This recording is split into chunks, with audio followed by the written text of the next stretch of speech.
बोलिए भगवान महावीर स्वामी की। धम्मो मंगलमुकीठम अहिंसा संयमो तवो देवावीतं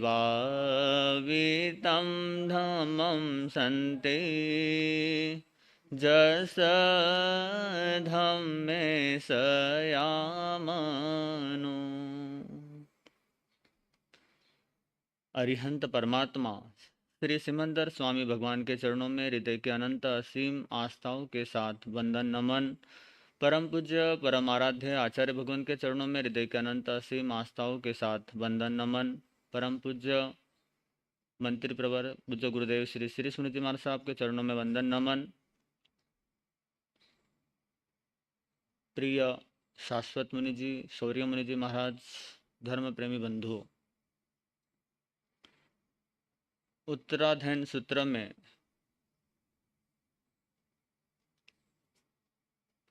वैसे तो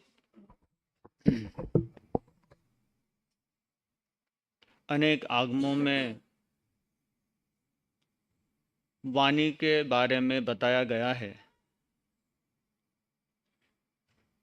10वें कालिक सूत्र में फरमाया है, मुहूर्त दुखा उ भवंति कंटया अवमया तेवी तव सुउद्धरा वाया दुरुत्तानि दुरुद्धरानि वेरानुबंधिनी महभयानी। यानी कि जैसे कोई व्यक्ति चल रहा है और अगर उसको पैर में कांटा लग जाए तो जिस प्रकार का दर्द होता है उससे भी ज़्यादा दर्द व्यक्ति को तब होता है जब किसी के वचन जो है वो चुभते हैं। और यहाँ तक कहा गया है कि वेरानुबंधिनी महभयानी, कि जो वो वचन है वो आपकी वैर की परंपरा को भी बढ़ा सकते हैं और महाभय यानी कि आप कल्पना कर सकते हैं, महाभय यानी कि नरक तक को पहुंचा सकते हैं। आप कल्पना करें, जब हम एकेंद्रिय के भाव में थे, क्योंकि हमारी जो जीव जन्म की जो परंपरा जो है वो निगोद से प्रारंभ होती है और एकेंद्रिय आदि जैसे जैसे धीरे धीरे आगे बढ़ता है, फिर उसके बाद वो पृथ्वी काय, अप काय, तेऊ काय, वायु काय, और वहाँ पे तो वाणी नहीं है बिल्कुल भी। बेंद्रिय में है तेंद्रिय, चौरेंद्रिय, पंचेंद्रिय, और उसमें भी पशु जो है वो अपनी बात को प्रकट नहीं कर सकता, पर एक सिर्फ मनुष्य ही है जो अपनी बात को प्रकट कर सकता है, जो अपनी बात को कह सकता है। तो आज का जो विषय जो मैंने सोचा था वो भाषा के बारे में ही है, कि जो हमें जो वाणी मिली है वो अनंत पुण्यों से मिली है। आप सोच सकते हैं, अगर वो हमने प्रारंभ से ही अगर इतनी यात्रा की है तो वो यात्राएं जितनी भी होने के बाद अनंत पुण्य जब इकट्ठा हुआ तब हमें मनुष्य का जन्म मिला, वाणी मिली, फिर उसके बाद धर्म श्रवण वगैरह जैसे आगे सब कुछ मिला है। और जैसे कि 9 प्रकार के जो पुण्य है उसमें भी एक पुण्य है वचन पुण्य। 5 समिति है उसमें भी एक समिति है भाषा समिति। 3 गुप्ती है उसमें भी एक गुप्ती है वचन गुप्ती। और श्रावक के 21 गुण बताए गए हैं जिसमें एक गुण है प्रिय भाषण। तीर्थंकर भगवान जो होते हैं उनकी वाणी के 35 गुण बताए गए हैं। तो आप समझ सकते हैं कि वचन के बारे में कितना कुछ कहा गया है। और विशेष तौर पे 8 बातें जो है अगर हम अपने जीवन में लाएंगे तो हमारी जो वाणी है वो अच्छी हो सकती है, किसी को हम आघात नहीं पहुंचा सकते, दुख नहीं दे सकते, तो सबसे पहली बात है कि आवश्यकता हो तभी बोले, अन्यथा मौन रहे। हम क्या करते हैं, जहाँ जरूरत नहीं होती है वहाँ पे भी, जहाँ कोई विषय नहीं होता, जहाँ कोई अर्थ नहीं होता, वहाँ पे भी अपनी बात कहने लग जाते हैं। तो आप देख सकते हैं भगवान महावीर जो 12.5 साल तक मौन रहे, मौन में कितनी शक्ति है कि वो उन्होंने उससे केवल ज्ञान तक की उपलब्धि पाई। और जो देवता जो है अपने स्वर्ग के सुख को छोड़ के भी उनकी वाणी को श्रवण करने के लिए आते थे। और आप देख सकते हैं कि जैसे कि उनका एक एक वचन कितना बहुमूल्य है। जैसे चंडकौशिक को उनका बोला गया शब्द जो है, कितने अल्प शब्दों में ही एक तिर्यंच गति के जीव को भी जाति स्मरण ज्ञान हो सकता है, जो अपने पूर्व भव को देख सकता है।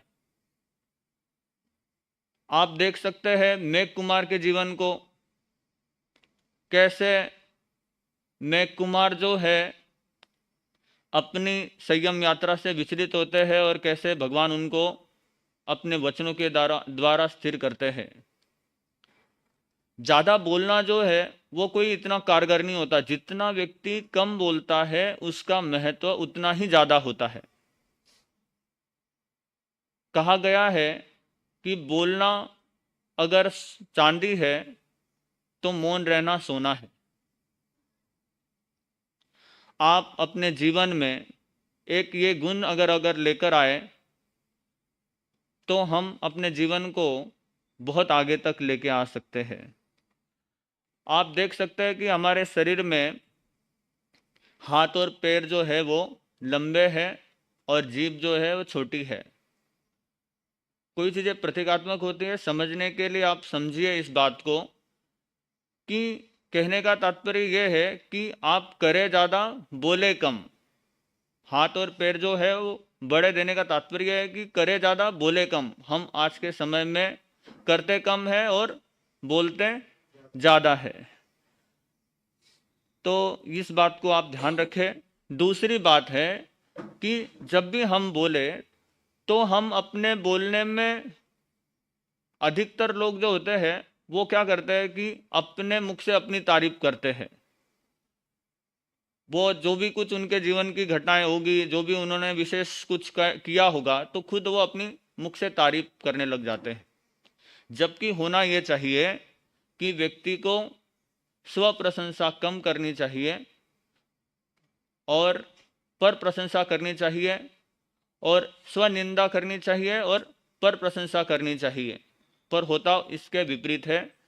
तो दूसरा गुण जो है आप ध्यान रखिए, क्योंकि ये बहुत महत्वपूर्ण है आपके लिए। क्योंकि अधिकतर हमारा जो समाज में रहना होता है तो बोलने का काम पड़ता है, परिवार में रहते हैं तब भी बोलने का काम पड़ता है।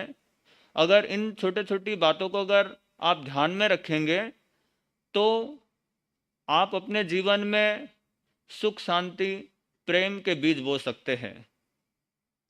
तीसरी बात है कि जब भी हम बोले तो हमारी वाणी में सभ्यता हो। जैसे कि कई बार लोग अरे, तुरे या इस शब्दों के प्रयोग करते हैं। आप पुराने समय में देखिए कि रामायण जैसे जो है उसमें जो संबोधन किया जाता था तो उसमें आर्यपुत्र, पिताश्री, एक रिस्पेक्ट वाली बात होती है उसमें। तो जब भी आप किसी को भी बुलाए, किसी को भी संबोधन करें तो अच्छे आदर सूचक शब्दों का प्रयोग करें। आप देखते हैं कि जैसे जब आप भगवान की वाणी भी सुनते हैं तो उसमें भी हे आत्मन, हे जीवात्मन, कैसे मतलब शब्दों का प्रयोग होता है। तो आप अपने जीवन में देखें, अगर ऐसे शब्दों का प्रयोग आप अगर करेंगे तो अपने जीवन में आप काफ़ी आगे बढ़ जाएंगे। तीसरी बात आपने ध्यान में रखनी है कि वाणी की सभ्यता रखनी है। वाणी को अच्छे शब्दों का प्रयोग करें। बहुत अच्छे अच्छे शब्द जो होते हैं वो, जैसे कई का बड़े बड़े महापुरुष जो होते हैं वो आओ जी, पधारो जी, मतलब एक रिस्पेक्ट लगता है, अच्छा लगता है। हम जब छोटे थे, जब हम यहाँ पर आए थे, तब उस समय में हमारे जब बोलते थे, जैसे पूछ लिया भी खाना खा लिया, तो हम बोलते थे हाँ, तब भगवान हमें कहते थे कि हाँ नहीं बोलना, हाँ जी बोलना। तो इस तरह का जो शब्द प्रयोग जो है आप अपने जीवन में ले आएंगे। और चौथी बात है कि जो हमारी वाणी है धर्म से युक्त होनी चाहिए। धर्म से युक्त यानी कि सत्य होनी चाहिए। जब भी हम बोले तो सत्य बोले। अभी कल परसों के प्रवचन में ही भगवान श्री जी ने फरमाया था कि असत्य भाषण के 14 कारण बताए थे। तो आप उन 14 जो कारण बताए थे उनका ध्यान रखेंगे तो अपने आप ही आप अपनी जो वाणी है आपकी सत्यमय होगी, धर्ममय होगी, और आप अपने जीवन को जैसे बहुत अच्छे इसमें लेके आएंगे। तो पांचवी बात है कि जब भी आप बात करें तो परिस्थिति को देख के बात करें। कई बार व्यक्ति परिस्थितियों को नहीं देखता, व्यक्ति को सम्यज्ञ होना चाहिए। उस समय में वो देखे कि भाई सामने वाले व्यक्ति की क्या कंडीशन है। व्यक्ति हम देखते नहीं, सोचते नहीं है और बात को कह देते हैं। तो व्यक्ति को सम्यज्ञ होना चाहिए कि किस समय में कौन सी बात कहनी है, वो व्यक्ति को आना चाहिए। और सातवीं बात है, बात थोड़े में करें। जब भी आपको कोई बात कहनी है तो थोड़े शब्द जो है वो पर्याप्त हो जाते हैं। भगवान की जो वाणी है आप देखते हैं कि वो अर्थ से संबंध रखती है, सूत्र से संबंध रखती है। अर्थ जो है वो आगे से आगे बढ़ते हैं। सिर्फ छोटे से सूत्र जो है वो भगवान के हैं, और फिर आगे जो है वाणी आगे गंधर और आचार्य भगवंत जितने भी है उन्होंने उसको विस्तार दिया है, पर वो एक समझने के लिए दिया गया है। आप जब भी आप लोग आपस में बातें करें तो कम से कम इस तरह की बात को ध्यान में रखें कि अपनी जो वाणी है उसमें थोड़े शब्दों में अपनी बात को कहे। आप देखते जैसे फोन वगैरह जब आप मैसेज करते हैं तो अल्प शब्दों में, अल्प लिखने में काम करता है कि थोड़ा सा शब्द हो और उसमें सामने वाला व्यक्ति समझ जाए। आप लंबी लंबी कथा कहानी या उसमें मैसेज में नहीं लिखते। जो बात करनी है तो टेलीग्राफिक बात करनी है। और सातवीं बात जो है, विचार की तुला पर तोल कर बोलना चाहिए। कहते हैं कि थिंक बिफोर यू स्पीक, यानी कि पहले सोचो फिर बोलो। बुद्धिमान जो व्यक्ति होता है वो पहले सोचता है फिर बोलता है। जो दूसरे प्रकार का व्यक्ति होता है वो पहले बोल देता है फिर बाद में सोचता है। अगर आप पहले ही अगर सोच कर बोलेंगे तो आपको बाद में पछताना नहीं पड़ेगा। नहीं तो कई बार लोग बोल देते हैं और बोलने के बाद फिर पछताना पड़ता है। आप देखते हैं जैसे महाभारत का जो युद्ध है, कहीं ना कहीं मुख्य रूप में उन शब्दों का प्रयोग ही है जो द्रौपदी ने किए थे, उस वजह से पूरी महाभारत खड़ी हुई। तो अपने शब्द जो है आप विचार की तुला पर तोलकर बोले। और आठवीं बात जो है, वाणी में मधुरता हो। जैसे दूध में जो शक्कर डल जाती है तो मिठास का काम करती है, वैसे वाणी में अगर माधुर्य है तो वो मिठास का काम करता है। जैसे कबीरदास जी भी कहते हैं, ऐसी वाणी बोलिए मन का पाखोय, और न को शीतल करे आपहु शीतल होय कबीरा, आपहु शीतल होय। तो आपको जो ये 8 बातें बताई है आप ध्यान रखिए इन 8 बातों का, तो आप अपने जीवन में सुख शांति और प्रेम के जो बीज है वो बो पाएंगे, और आपके जीवन में एक अभूतपूर्व परिवर्तन आएगा। एक आज का विशेष जो दिन है वो स्वतंत्रता दिवस का दिन है। कुछ भजन की जो पंक्तियां है आपके सामने रखूंगा, आप सभी साथ भी बोल सके तो जरूर बोलिए। जहाँ जन जीवन में बहती हो समता की निर्मल धारा, ऐसा हो देश हमारा, ऐसा हो देश हमारा। जहाँ जन जीवन में बहती हो समता की निर्मल धारा, ऐसा हो देश, ऐसा हो देश हमारा। जहाँ दीन और धनवान सभी एक सम आनंद मनाए, एक सम आनंद मनाए। जहाँ दीन और धनवान सभी एक सम आनंद मनाए, एक सम आनंद मनाए। भीतर की पीड़ा को हर के जीवन स्वस्थ बनाए, जीवन स्वस्थ बनाए। निज साध्य शिखर को पाने हर मानव को सहारा, ऐसा हो देश हमारा, ऐसा हो देश हमारा।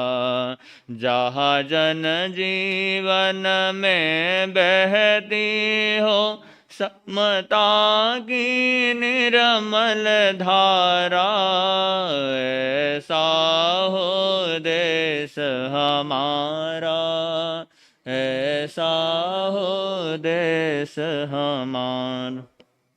जहाँ जैन बुद्ध सिख सनातन का ना भेद हो मन में, ना भेद हो मन में। मानव समाज के हित में सबके फर्क ना हो चिंतन में, फर्क ना हो चिंतन में। सब मित्र भाव से रहे परस्पर बरते भाईचारा, ऐसा हो देश हमारा, ऐसा हो देश। जहाँ जन जीवन में बहती हो समता की निर्मल धारा, ऐसा हो देश हमारा, ऐसा हो देश हमारा। जहाँ मुक्त रहे हर मानव चिंता व्याधि और व्यसनों से, व्याधि और व्यसनों से। हर जीवन उपवन सजा रहे सुरभित सद्गुण सुमनों से, सुरभित सद्गुण सुमनों से।